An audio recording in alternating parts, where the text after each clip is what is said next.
Hi, this is the fifth video in a series where we continue to work on our servers. As in the previous video related to the Samba file server, in order to make it easier for you, I'm going to put underneath the history of the comments I typed and links to articles I used to create this episode.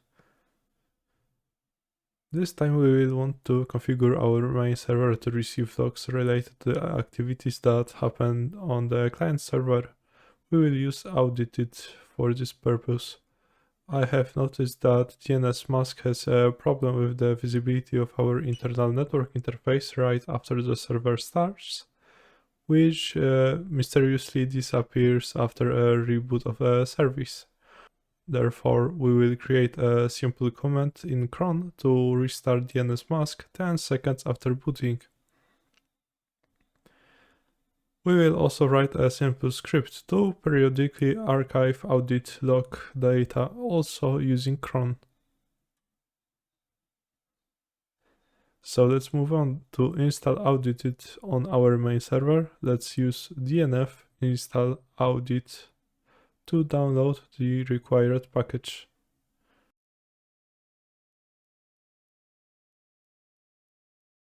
Let's start the service with systemctl enable now audit. Now let's go to the configuration file vi etc audit audit.conf. As in the earlier videos using set number, we can see numbers for each line. Now let's go through the selected options, which we can configure one by one. We can specify in log file the path where the file should be saved. We can also specify its maximum size in megabytes in max log file.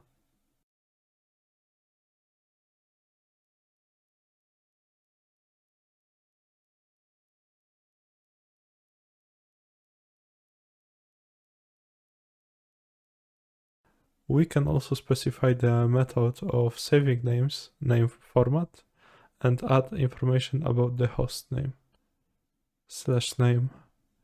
By default, when the size limit is reached, there will be a rotation in the file in which chronologically the oldest data will be deleted as new information appears.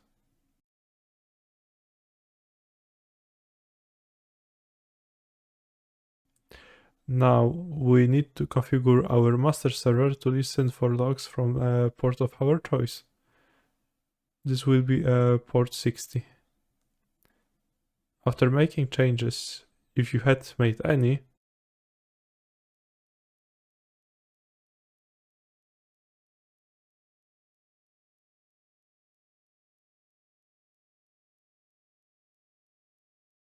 let's restart the service using service audited restart.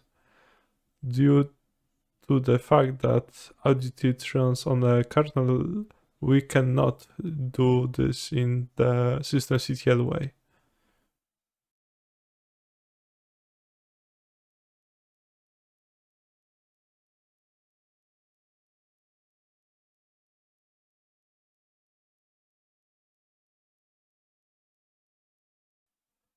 Let's now see the rules on the firewall. Let's add our service as an exception.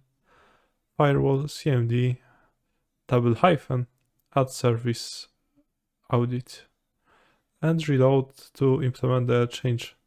Firewall-cmd _ runtime-to-permanent. Now, on the client side, let's install a plugin that allows us to send logs to the target machine with dnf install audisp-plugins. Now, let's activate remote log capture by changing the /active = no option in vi etc audit-plugins.d au-remote.conf to yes.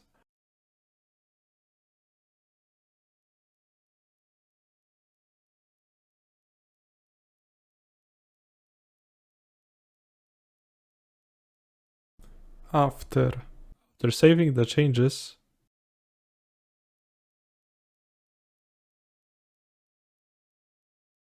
let's go to vi etc audit audisp-remote.conf, where we will configure the remote connection parameters for our client. For remote server, let's fill in information about the name of our server. We can also enter its IP address if you do not have DNS configured, but it must be reachable.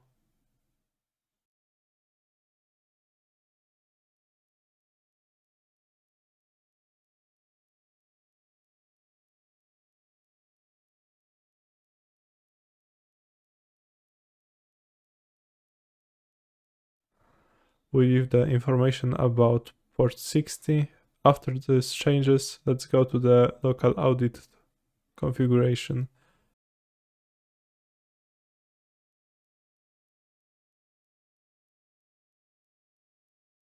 etc audit.conf.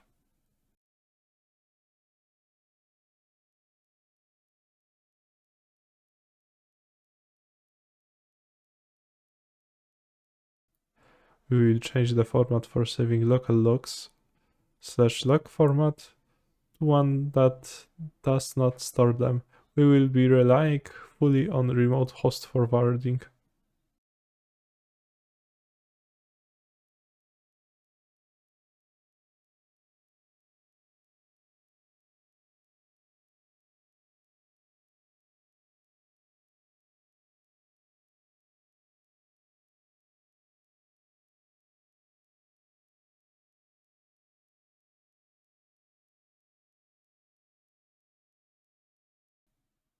Let's restart the service on the client. Service audited restart.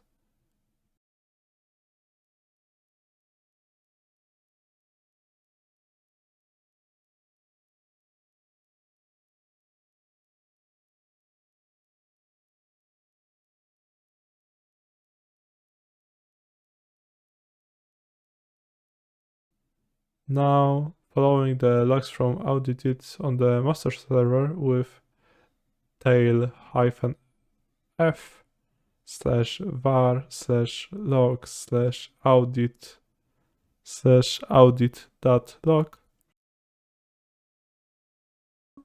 we will notice that operation about user logins are noted. The tail-f itself is very often used for debugging and log checking. With this command, we check the latest entries in a given file. After trying to log in the root account, we get information about the fact that an authentication attempt was detected and was successful. A restart of SSH service is also detected.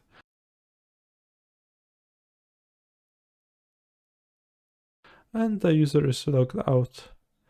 If you want to experiment further, I will leave links in the description to the articles I used. Now let's move on to the configuration on the main server tasks in Cron. Since we want report to be generated for the user grabim, we will use cron tab-e. If it was to be generated for the system, we should add a file in etc cron.d. Since I'm currently logged in as a root on the main server, the task of restarting the service will execute, but it would still be a good practice to just create an entry in etc cron.d. I have now pasted a command that uses the at-reboot-sleep construct. This means that after the system boots up after 10 seconds, another action will be performed. This action will be a restart of the DNS mask service, which is causing a problem with the current configuration. You can read more about the at-reboot itself add the link to the description. Now I'm just fast forwarding how I'm checking the restart of the service after rebooting, and for my side that works pretty well, so yeah, success. Now I am on the root directory of the user Grabim. You can go directly to it by typing cd tilde white logged in as the target user. I have created a directory where I will want to store the log information from audited mkdir archive audited.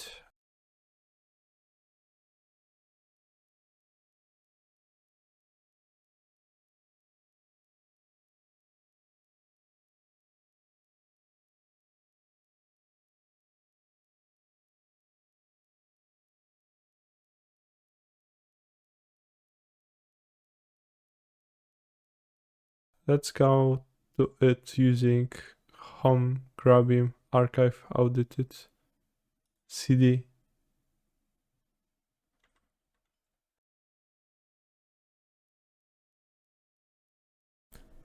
Create a script file in this location with vi archive logs.sh. Now I have pasted the previously prepared script. We will analyze its operations step by step. At the beginning of the script, I defined two variables. Log file refers to the file from which the data will be retrieved. The archive dir is the directory to which the just compressed files will be stored. Using a conditional statement, we check wherever the file from which we want to retrieve data exists. If so, we create a target directory if does not exist. Then we define a unique file name for the archive file, which is audit.log, and parametrically specified data with time and even seconds. After that, we simply execute the instruction to archive using tar in the target directory our archive file on the basis of the audited log. If the log from the audited is not there, we get a prompt that it does not exist. I save the script. After saving, logging in as a root, I navigate to a location where the script is saved and where the archive file will be generated.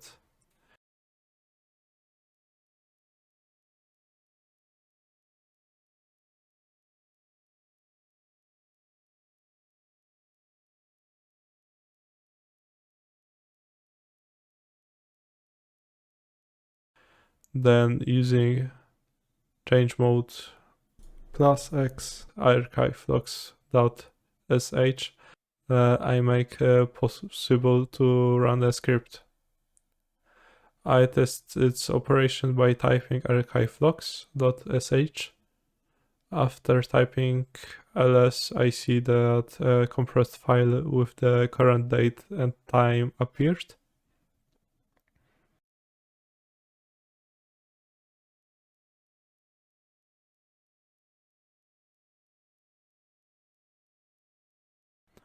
Now let's try to make the script execute at a fixed time. To do this, let's go to the cron tab -e and add a new line. The syntax of cron commands themselves is quite specific. In this case, 36 minutes after 9 p.m. every Sunday, my script is run by using a compile. The time to initiate the task is given in the format minute, hour, day of the month itself, and day of the week. You can experiment with the data format at Cron Tab Guru and read more about the capabilities of Cron itself in another link in the description. For my part, that's all. Thanks for your time and hear you next week.